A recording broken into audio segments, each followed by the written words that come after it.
Hello everyone, Pedro with you, and in this video I'm going to show you how to open Telegram on laptop. So actually it is very easy. First of all, you need to open your preferred browser, for example Google Chrome, and here in the search bar you need to type Telegram web. So go for the Telegram web, and here choose the first link web.telegram.org. So go for it, and here you will see this little screen tells that you can log into your Telegram by QR code or by phone number. I will go and log in by phone number.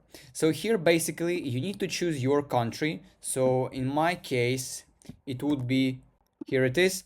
And now I need to simply type in my phone number that is connected to my Telegram account. So in my case it would be this one. And then click on the next.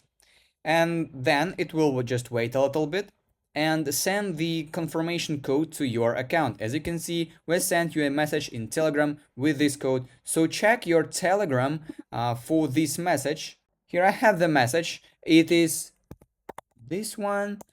And when I will type this message to this field, I will automatically be logged into my account. As you can see, it loads a bit, and basically here I am on my Telegram account on my computer, on my laptop. And basically that is it. That is how you can log into Telegram on laptop. If you found this video useful, leave a like and subscribe to the channel. Thank you.